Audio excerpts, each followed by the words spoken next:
എമ്പുരാൻ എനിക്ക് തോന്നുന്നു കുറച്ച് ദിവസമായിട്ട് എമ്പുരാൻ തരംഗമാണ്. അത് മാർച്ച് 27 വരെ നീണ്ടു നിൽക്കുന്ന ഒരു തരംഗം. അതിന് ശേഷവും എമ്പുരാൻ തരംഗം മലയാള സിനിമയിൽ ആഞ്ഞടിക്കട്ടെ എന്ന് നമുക്ക് ആഗ്രഹിക്കാം, അല്ലേ? ഇതുപോലെ രണ്ട് തരം ആൾക്കാരാണ് ഈ എമ്പുരാൻ സിനിമയ്ക്ക് വേണ്ടി കാത്തിരിപ്പ്. എനിക്ക് തോന്നുന്നു ലാലേട്ടനെ ഇഷ്ടപ്പെടുന്നവർ, ലാലേട്ടൻ്റെ ഒരു വൻ വിജയം കാണാൻ. ലാലേട്ടൻ എപ്പോഴും ഒരു തിരിച്ചുവരവ് എന്ന് പറയുമ്പം അതൊരു ഇൻഡസ്ട്രി ഹിറ്റ് അടിച്ചുകൊണ്ടായിരിക്കും തിരിച്ചു വരുന്നത്. അത് നമ്മൾ സ്ഥിരം കണ്ടുവരുന്ന പാറ്റേണാണ്. അത് മലയാള സിനിമയുടെ ചരിത്രം തന്നെ മാറ്റി എഴുതുന്ന ഒരു വരവായിരിക്കും വരുന്നത്. അതിനുവേണ്ടിയാണ് ലാലേട്ടനെ ഇഷ്ടപ്പെടുന്നവർ കാത്തിരിക്കുന്നത്. മലയാള സിനിമയെ ഇഷ്ടപ്പെടുന്നവരും അതിനുവേണ്ടിയാണ് കാത്തിരിക്കുന്നത്. കാരണം ഒരു മാറ്റം എപ്പോഴും നല്ലതാണ്. അത് ഒരു നടനെ കൊണ്ടേ പറ്റൂ, അത് ലാലേട്ടനാണ്. അത് എപ്പോഴും സാമ്പത്തികമാണ് ഈ സിനിമയിലെ ഒരു അഭിവാജ്യ ഘടകം. അത് സാമ്പത്തികം കിട്ടിയില്ലെങ്കിൽ മറ്റു ഭാഷകളൊക്കെ അതിക്രമിച്ച് കയറുകയും മലയാള ഭാഷ വളരെ താഴെ വരും. നല്ല ചിത്രങ്ങൾ സംവിധാനം ചെയ്യുന്നതോടൊപ്പം തന്നെ വൻ സാമ്പത്തിക വിജയങ്ങൾ നേടിയെങ്കിൽ മാത്രമേ ഇൻഡസ്ട്രിക്ക് നിലനിൽപ്പുള്ളൂ. അത് ലാലേട്ടൻ പടങ്ങളൊന്നും അടുത്ത കാലത്ത് വൻ വിജയം നേടാത്തത് കൊണ്ട് ഒരു ഇൻഡസ്ട്രി ഹിറ്റ് അടിക്കുന്നില്ല. അതാരും നമ്മൾ കഴിഞ്ഞ കാലങ്ങളെല്ലാം എടുത്തു നോക്കിയാൽ മനസ്സിലാകുന്നത്. ദൃശ്യം, പുലിമുരുകൻ, ചിത്രം, മണിച്ചിത്രത്താഴ് എന്ന് വേണ്ട ഇൻഡസ്ട്രി ഹിറ്റ് അടിച്ച ചിത്രങ്ങളെല്ലാം മോഹൻലാലിൻ്റെ ആണെന്നുള്ളത് യാദൃശ്ചികമായ ഒരു സംഭവമാണ്. യാദൃശ്ചികം മാത്രമല്ല, അതാണ് അതിൻ്റെ സത്യം. അപ്പം നമ്മളിപ്പം പറഞ്ഞു വരുന്നത് എന്ന് പറയുന്നത് എമ്പുരാൻ്റെ ചിത്രത്തിന് വേണ്ടി കാത്തിരിപ്പാണ്. അതിൻ്റെ ഓരോ ക്യാരക്ടർ പോസ്റ്ററും ഒക്കെ വരുമ്പോൾ അത് പെട്ടെന്ന് ഹിറ്റാവും. ഇപ്പം കഴിഞ്ഞ ദിവസമല്ല, ഇന്ന് ലാലേട്ടൻ ഹെലികോപ്റ്ററിൽ നിൽക്കുന്ന ഒരു പോസ്റ്റർ എടുത്തേക്കുന്നത്. ഒരു ചെറിയ ഹെലികോപ്റ്റർ എന്ന് കമൻറ്റ് വരുന്നുണ്ട്. ചെറിയ പടത്തിൽ ചെറിയ ഹെലികോപ്റ്ററിൽ ലാലേട്ടൻ നിൽക്കുന്ന ഒരു പടം. സത്യം പറഞ്ഞാൽ ബ്ലാക്ക് ആ ലുക്കിൽ ലാലേട്ടൻ്റെ ഹെലികോപ്റ്ററിൽ നിന്ന് ഇറങ്ങാൻ പോകുന്ന ആ വരവാണ്. ആ പോസ്റ്റർ പെട്ടെന്ന് വൈറലായി എന്നുള്ളതാണ്. അതിന് താഴെ വരുന്ന കമൻറ്റുകൾ കണ്ടു കഴിഞ്ഞാൽ എന്തുമാത്രം ആകാംക്ഷയോടാണ് ആൾക്കാർ കാത്തിരിക്കുന്നത് എന്ന് തോന്നുന്നു. ഞങ്ങളുടെ തമ്പുരാനെ ഇറക്കിവിടെ എമ്പുരാനെ എന്നാണ് പറയുന്നത്. ആ ലെവൽ പോസ്റ്റർ. അതുപോലെ പിന്നെ ഒത്തിരി കമൻറ്റുകൾ ഞാൻ ശ്രദ്ധിച്ചു. ഇതുക്കും മേലെ എപ്പടി ഇരിക്കുക എന്ന് വെച്ചുകൾ ഒത്തിരി വരുന്നുണ്ട്. അപ്പം അതുപോലെ ആ പോസ്റ്റർ ഇറങ്ങിക്കഴിഞ്ഞ മണിക്കൂറുകൾക്കകം അത് വൈറലായി മാറി.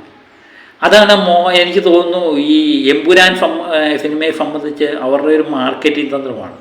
പെട്ടെന്ന് എമ്പുരാനെ പറ്റി എന്ത് കേട്ടാലും അത് പെട്ടെന്ന് വൈറലാകും. ഇനിയും 10-35 ദിവസം കിടക്കുന്നു എന്നുള്ളത് ഓർക്കുക. അപ്പോഴാണ് ഈ തരംഗം മലയാള സിനിമയിൽ ആഞ്ഞടിക്കുന്നത്. അപ്പം നമ്മളെപ്പോഴും പറയുന്നത് പോലെ ഒരു മാർക്കറ്റിംഗ് തന്ത്രമുണ്ട്. അത് കൃത്യമായിട്ട് പൃഥ്വിരാജും ആൻ്റണി പെരുമാറും അത് കൃത്യമായിട്ട് പ്രയോഗിക്കുന്നുണ്ട്.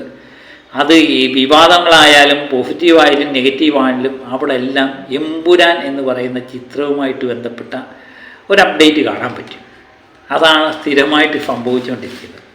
ഇതിനിടയിൽ ദൃശ്യം 3 ഇറങ്ങുന്നു എന്ന് പറഞ്ഞാൽ ലാലേട്ടൻ പ്രഖ്യാപിച്ചു കഴിഞ്ഞു. എനിക്ക് തോന്നുന്നു എമ്പുരാൻ കഴിഞ്ഞതിന് ശേഷം എല്ലാവരും കാത്തിരിക്കുന്നത് ദൃശ്യം 3ക്ക് വേണ്ടിയാണ്. അത്രമേലുണ്ട് ഈ ചിത്രങ്ങളൊക്കെ ലാലേട്ടൻ നമുക്ക് സമ്മാനിച്ച ആ മൈലേജ് എന്ന് പറയുന്നത്. അപ്പം അതുപോലെ തന്നെ ആശീർവാദാണ് ഈ ചിത്രം നിർമ്മിക്കുന്നത്. കോടിക്കണക്കിന് രൂപ മുടക്കിയാണ് ആശീർവാദ് ഈ ചിത്രം എടുത്തിരിക്കുന്നത്. ഇതിൻ്റെ പ്രൊഡ്യൂസർ എന്ന് പറയുന്ന ലൈക്ക പ്രൊഡക്ഷനാണ്. ലൈക്ക ഈ ചിത്രത്തിലേക്ക് വരുമ്പം അതിൻ്റെ ലെവൽ അങ്ങ് വേറെയാണ്. ഏകദേശം 150 ദിവസത്തോളം ഇതിൻ്റെ ചിത്രീകരണം പല രാജ്യങ്ങൾ സന്ദർശിച്ചാണ് ഇതിൻ്റെ ചിത്രീകരണം തന്നെ നടത്തിയേക്കുന്നത്. ഇപ്പം ക്യാരക്ടർ പോസ്റ്ററുകൾ ഒക്കെ ഇറങ്ങുമ്പം വിദേശ രാജ്യങ്ങളിൽ നിന്ന് പോലും പല വ്യക്തികൾ ഇതിനകത്ത് അഭിനയിച്ചിട്ടുണ്ടെന്ന് നമ്മൾ അറിയുന്നു. അതൊരു ഞെട്ടൽ തന്നെയാണ് മലയാള സിനിമയെ സംബന്ധിച്ച്. അപ്പോൾ ഇങ്ങനെയൊക്കെയുള്ള ഒരു എന്താ പറയുക ഹോംവർക്ക് ചെയ്ത് തന്നെയാണ് ഈ ചിത്രം രാജുവും ആൻ്റണിയൊക്കെ ഇറക്കിയിരിക്കുന്നത് എന്നുള്ള നിസ്സംശയം പറയാൻ പറ്റും. അപ്പോൾ ചിത്രത്തിന് വേണ്ടിയിട്ടുള്ള കാത്തിരിപ്പ് എനിക്ക് തോന്നുന്നു ലൈക്കയെ സംബന്ധിച്ച് ഏറ്റവും വലിയ പ്രധാനപ്പെട്ട ഒരു ചിത്രമാണിത്. ലൈക്ക പ്രൊഡക്ഷൻ എന്ന് പറയുന്ന ദക്ഷിണ ഭാരതത്തിലെ ഒരു പ്രമുഖ പ്രൊഡക്ഷൻ കമ്പനിയാണ്. അവർ എടുത്തതെന്ന് പറഞ്ഞാൽ കത്തി എന്ന് പറയുന്ന ചിത്രത്തിലൂടെ, വിജയുടെ കത്തി എന്ന ചിത്രത്തിലൂടെയാണ് ലൈക്ക പേര് കേട്ട് വരുന്നത്. അത് വൻ വിജയമായി. അങ്ങനെ തമിഴിലിറക്കിയ മിക്കവാറും ചിത്രങ്ങളൊക്കെ അത് വൻ വിജയമായി മാറി. കാശ് കണ്ടമാനം മുടക്കാനുണ്ട്. എനിക്കൊന്ന് ലൈക്ക വന്നതിന് ശേഷം അതിൻ്റെ സാമ്പത്തികം എത്ര വേണമെങ്കിലും ആയിക്കോട്ടെ എന്നുള്ള രീതിയിൽ തന്നെയാണ് മുന്നോട്ട് പോയിക്കൊണ്ടിരുന്നത്. പക്ഷേ കുറച്ച് നാൾ വരെയുള്ള അവരുടെ ഗിഫ്റ്റ് കാർഡ് എടുത്തു കഴിഞ്ഞാൽ അത് ഒരു പരാജയത്തിൻ്റെ കുറച്ച് ചിത്രങ്ങൾ വന്നിട്ടുണ്ട്. കോടിക്കണക്കിന് രൂപയുടെ നഷ്ടം ഉണ്ടായ ലൈക്ക. എനിക്ക് തോന്നുന്നു ഒരു തകർച്ചയുടെ പാതയിലിരിക്കുന്ന ലൈക്കയെ സംബന്ധിച്ച് എമ്പുരാൻ എന്ന് പറയുന്ന ചിത്രത്തിൻ്റെ വിജയം അവരെ സംബന്ധിച്ച് ഒരു അനിവാര്യമായ ഘടകമാണ്. ഈ ലൈക്ക തന്നെ ഇറക്കിയിരിക്കുന്ന ചന്ദ്രമുഖി 2, വേട്ടയ്യൻ, ഇന്ത്യൻ 2, ഇപ്പം അജിത്തിൻ്റെ വിടാമുയർച്ചെ എന്ന് പറയുന്ന അജിത്തിൻ്റെ ചിത്രം, ഇതൊക്കെ വളരെ പ്രതീക്ഷയോടെ അവർ കാത്തിരുന്ന ചിത്രങ്ങളായി. ഇതെല്ലാം തികഞ്ഞ പരാജയമായി. ഇന്ത്യൻ 2 ഒക്കെ കോടിക്കണക്കിന് രൂപയുടെ നഷ്ടമാണ് ഇവർക്കുണ്ടാക്കിയത്. ഈ വിടാമുയർച്ചെ എന്ന് പറയുന്ന ചിത്രവും വളരെ പ്രതീക്ഷയോടെ തല അജിത്തിൻ്റെ ചിത്രം എല്ലാവരും കാത്തിരുന്നെങ്കിലും അതും വൻ പരാജയം ഉണ്ടാക്കി. ഇനി അവർക്ക് ഏറ്റവും കൂടുതൽ ഏക പ്രതീക്ഷ എന്ന് പറയാവുന്ന ഒരു ചിത്രം എമ്പുരാനാണ്. മലയാളത്തിലെ ആദ്യത്തെ അരങ്ങേറ്റ ചിത്രമാണ് അവരെ സംബന്ധിച്ച്. അത് മോഹൻലാലിനോടൊപ്പം കോടിക്കണക്കിന് രൂപ മുടക്കിയാണ് അവർ മലയാളത്തിലേക്ക് കടന്നു വരുന്നത്. അവരെ സംബന്ധിച്ച് ഒരു നിർണായകമായ മുഹൂർത്തമാണ്. ഈ എമ്പുരാൻ്റെ വിജയം എനിക്ക് തോന്നുന്നു ലൈക്കയെ സംബന്ധിച്ച് കോടിക്കണക്കിന് രൂപ മലയാള ഇൻഡസ്ട്രിക്ക് മുടക്കാൻ അവർ തയ്യാറാവും. കാരണം ഇത് നിർമ്മാതാക്കൾ പലരും പറയുന്നുണ്ട്, പക്ഷേ ആൾക്കാരുടെ വരവ് മലയാള സിനിമയെ സംബന്ധിച്ച് മോശമാണെന്ന് തോന്നുന്നു. എനിക്കങ്ങനെ തോന്നുന്നില്ല. കാരണം കാശ് മുടക്കാനുള്ള ഇവരെ സംബന്ധിച്ച് ഈ ഇവിടുത്തെ നിർമ്മാതാക്കളെ സംബന്ധിച്ച് അവർക്ക് 10 കോടി 15 കോടിയൊക്കെ മുടക്കുന്നതെന്ന് പറഞ്ഞാൽ അവർ കടം മേടിച്ചൊക്കെയാണ് മുടക്കുന്നത്. മുടക്കിക്കഴിഞ്ഞാൽ സാമ്പത്തികമായിട്ട് നഷ്ടം വന്നു കഴിയുമ്പം അവരെ സംബന്ധിച്ച് കടക്കണിയിലായി പോകും. അതുകൊണ്ടാണ് നിർമ്മാതാക്കൾ പറയുന്നത് പല രൂപയെല്ലാം നഷ്ടപ്പെട്ടു എന്ന് പറയുന്നത്. അപ്പോൾ ഈ കടമൊക്കെ മേടിച്ച് ഒരു പടം നിർമ്മിക്കുക, അതിൽ നിന്ന് കോടിക്കണക്കിന് ഉണ്ടാക്കുക എന്നൊക്കെ പറയുന്നത് നിസ്സാര കാര്യമല്ല. ഈ ജീവിതത്തിൻ്റെ ഈ അപ്പുറത്തോട്ട് ഇപ്പുറത്തോട്ട് നിൽക്കുന്ന അവസ്ഥയാണ്. നൂൽപ്പാലം കണക്കാണ്. അങ്ങോട്ട് പോവാം ഇങ്ങോട്ട് പോവാം. ചിലത് വിജയിക്കാം, ചിലത് പരാജയപ്പെടാം. അപ്പം അങ്ങനെ ഇരിക്കുന്ന ഇൻഡസ്ട്രിയെ സംബന്ധിച്ച് ഈ ലൈക്ക പോലുള്ള സാമ്പത്തികമായിട്ട് ഉന്നതിയിൽ നിൽക്കുന്ന ഒരു പ്രൊഡക്ഷൻ കമ്പനി വരുന്നത് അത്യാവശ്യമാണ്.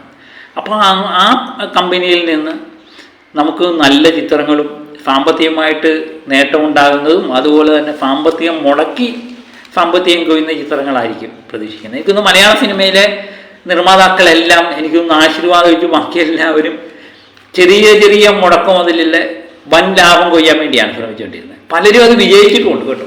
നമ്മുടെ മഞ്ഞുമൽ ബോയ്സൊക്കെ എന്ന് പറഞ്ഞാൽ കുറച്ച് പണം കൊടുത്ത് കോടികൾ ഉണ്ടാക്കിയ ചിത്രം. ഈ മാർക്കോ എന്നും വലിയ 40 കോടിയുടെ മുടക്കേയുള്ളൂ. അപ്പം 100 കോടിയൊക്കെ നേടിയ ചിത്രം അങ്ങനെ ഉണ്ടാകുന്നുണ്ട്. അതിനിടയിൽ ഈ ബഡ്ജറ്റ് ബേസിൽ ഏറ്റവും കൂടുതൽ മുടക്കാൻ പറ്റുന്ന ചിത്രം, സാമ്പത്തികമായിട്ട് മുടക്കാൻ പറ്റുന്ന നിർമ്മാണ കമ്പനികൾ വളരെ കുറവാണ്. അതിലേക്കാണ് മലയാളത്തിലേക്ക് ലൈക്ക വരുന്നത്. ലൈക്കയെ സംബന്ധിച്ച് എമ്പുരാൻ്റെ വിജയം അവരെ സംബന്ധിച്ച് നിർണായകമാണ്. അതിനുവേണ്ടി എല്ലാവരും കാത്തിരിപ്പാണ്. എനിക്ക് തോന്നുന്നു മലയാള സിനിമയിലെ എമ്പുരാനെ നോക്കി ഇരിക്കുകയാണ് സിനിമാ ലോകം എന്ന് പറയാം, ഇന്ത്യൻ സിനിമാ ലോകം എന്ന് പറയാം. ഇന്ത്യയിലെമ്പാടും അത് റിലീസ് ചെയ്യുന്നുണ്ട്. മലയാളത്തിൽ തന്നെ നമ്മൾ നേരത്തെ തന്നെ റിപ്പോർട്ട് ചെയ്തിരുന്നു. 700 തിയേറ്ററിലാണ് ഈ ചിത്രം മാർച്ച് 27-ന് വന്നത്. ഇനിയും ഇതിൻ്റെ പ്രദർശനവുമായിട്ട് ബന്ധപ്പെട്ട് പല വാർത്തകളും വരുന്നുണ്ട്. 6 മണിക്ക് പ്രദർശനം നടത്തുമെന്ന് പറയുന്നു, അതല്ല 5 മണിക്ക് തന്നെ വരും എന്ന് പറയുന്നു. ഏതായാലും നേരം വെളുക്കുന്നതിന് മുമ്പ് തന്നെ ഈ ചിത്രം തിയേറ്ററിൽ പ്രദർശനത്തിലെത്തിക്കും. മാർച്ച് 27 മലയാള സിനിമയും സംബന്ധിച്ച് ഒരു നിർണായകമായ ദിവസമാണ്. അപ്പം എമ്പുരാൻ്റെ വിജയത്തിന് വേണ്ടി നമുക്ക് ആഗ്രഹിക്കാം. അപ്പം പുതിയ പുതിയ പോസ്റ്ററുകളും പുതിയ പുതിയ പ്രൊമോഷനും ഒക്കെ ആയിട്ട് ഇനിയുള്ള 10-30 ദിവസം എമ്പുരാൻ തരംഗം തന്നെയായിരിക്കാം ഉണ്ടാകുന്നത്. അപ്പോൾ അതിനുവേണ്ടി കാത്തിരിക്കാം. ചിലർക്കൊക്കെ ഞാൻ പറയുന്നതിൽ ചില നീരസം ഉണ്ടാവാം, സത്യമല്ലേ പറയാൻ പറ്റത്തുള്ളൂ. അത് നിങ്ങൾ കമൻ്റ് ഇട്ട് വെറുപ്പിച്ചോളൂ. എനിക്കൊന്നും പറയാനില്ല. അപ്പം മറ്റൊരു വിഷയമായി വീണ്ടും എത്താം. Okay, by.